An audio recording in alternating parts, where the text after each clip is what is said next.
Turning to the presidential election, tomorrow 5 more states hold primaries. But the main focus now is on the two-man race between President Obama and Governor Romney, and on Romney's need to appeal to voters in the political center. The former Massachusetts governor has another important job to pay attention to, reaching out to the GOP conservative base. That's what he was doing today and in recent days in Pennsylvania.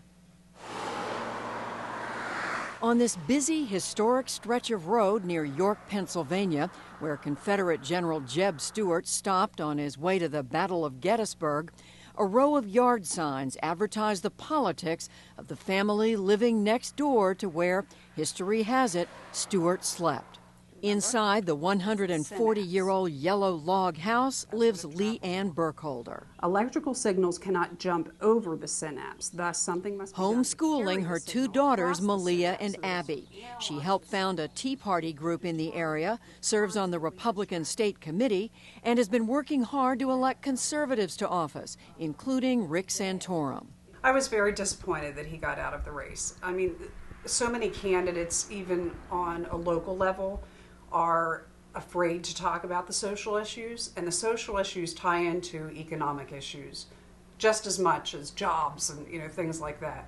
And Santorum was not afraid to say what he believed. Both Burkholder and fellow Tea Party leader Ted Waga, who's waging a long-shot bid for Congress, say they still plan to vote for Santorum in Tuesday's primary.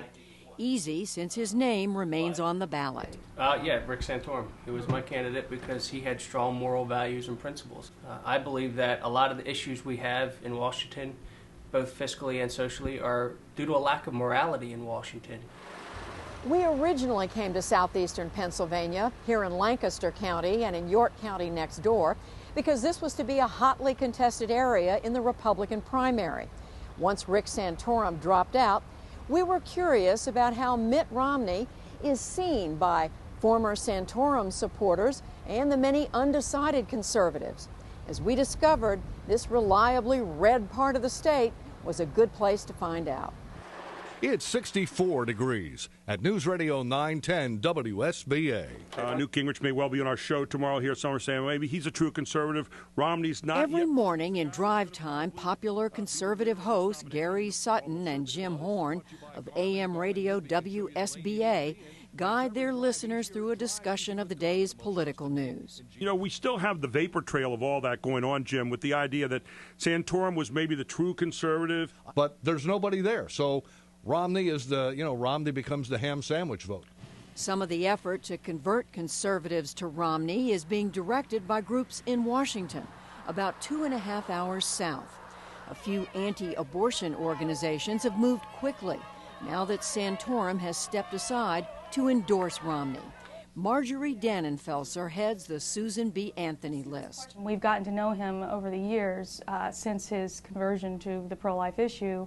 And I will say, as a convert myself, it rings true and is authentic. More importantly, however, are the concrete commitments that he has made to be a president who on the federal level will be very active in implementing pro-life policies. Their numbers are hard to measure, but so-called social conservatives are a powerful force in the Republican Party, with strong views on abortion and gay rights in particular.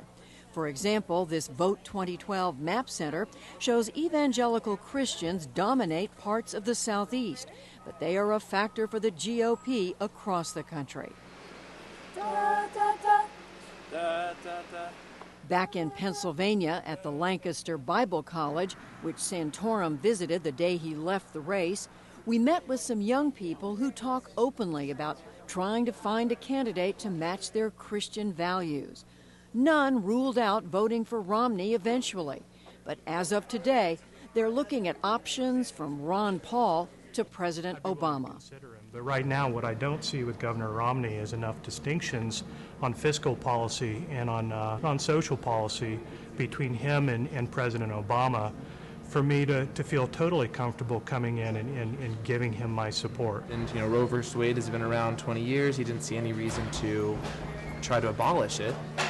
But yet at this point now he's being backed by, pro-life organizations. I'd like to know more what caused the change. And I do agree with that. His morals, yes, they're good to some extent. and I agree with some of them, but not all of them. You know, with him being a Mormon and stuff, it's not necessarily what I agree with. Tuesday's GOP primary is not on their radar screen, which public policy professor and pollster Terry Madonna of nearby Franklin and Marshall College insists should concern Romney, who he says needs a convincing win. What he does not want to leave Pennsylvania with is a 4 or 5 point victory over a candidate, Santorum, who has suspended his race, who has, has literally said, I'm out of the contest. He cannot afford, Romney cannot afford a narrow victory here. Imagine the headlines the next day, Romney barely wins. This is why the Romney campaign and the so-called super PAC supporting him, Restore Our Future, are still spending more than $2.6 million on TV ads in Pennsylvania. The principles of business work in government, and it's high time to bring those principles of fiscal responsibility to Washington, D.C. Madonna says Romney's immediate challenge is to win over social conservatives, many of whom were attracted to Santorum. Santorum can go a long way if he assures that cohort of voters, evangelicals, born again, pro-lifers, that Romney's conversion is genuine, that he's one of them. This may happen later, but it hasn't yet. At a Lancaster County Republican fundraiser last week, Santorum canceled, and Romney stayed away from social issues before the mostly conservative audience. We have two very different paths. The path that the president represents is trillion-dollar deficits every year, leading, in my view, to a Greece-like setting where we face economic crisis. The path I represent is cutting federal spending, capping it as a percentage of our economy, and finally balancing our budget. Textbook salesman Bill Coder said he didn't need convincing. He's great on social issues. A lot of people talk about, oh, he's a flip-flopper, he's not, somebody that can be trusted. But, I look at it from the perspective of if somebody becomes more conservative, I'm all for it. We need more of that. Former Lancaster County GOP chair Chet Byler rejects the idea Romney isn't conservative enough. Look deeply. You'll see that he is one of the most conservatives, the most solid conservatives we've ever run for president. If you care about not only social issues, but also economic and business-related and fiscal policy, he's so rock solid. Byler's wife, Sharon, had been a longtime Santorum backer, but the night of the dinner announced a change. But it has become obvious to me that we now need to make a choice between Obama and Romney, and so I will be a Romney supporter. Aren't you glad? I am. That's very, very good. Yes.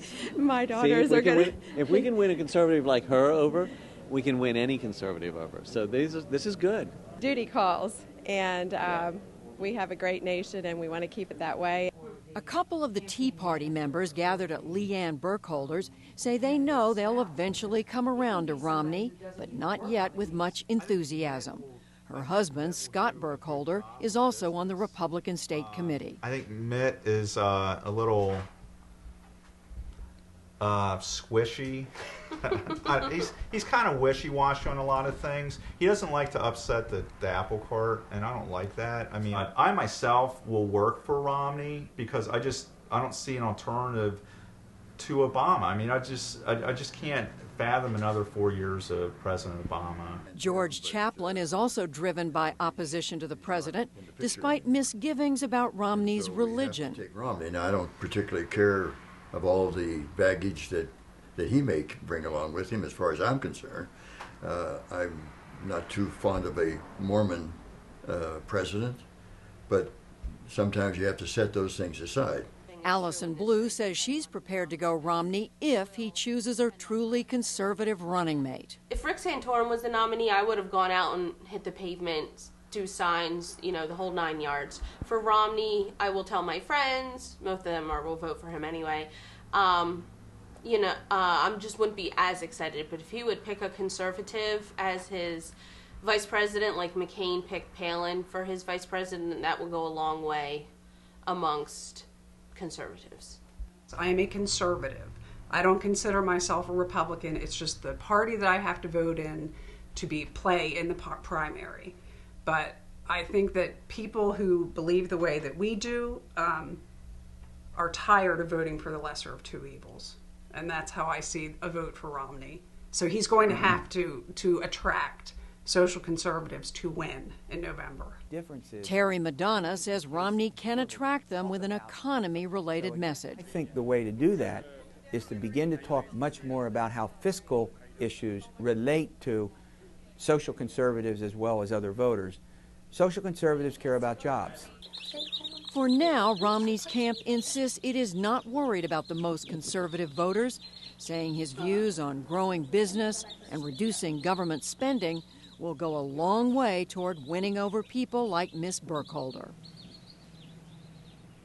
You can track the results of all 5 of tomorrow's primaries online using our interactive map center.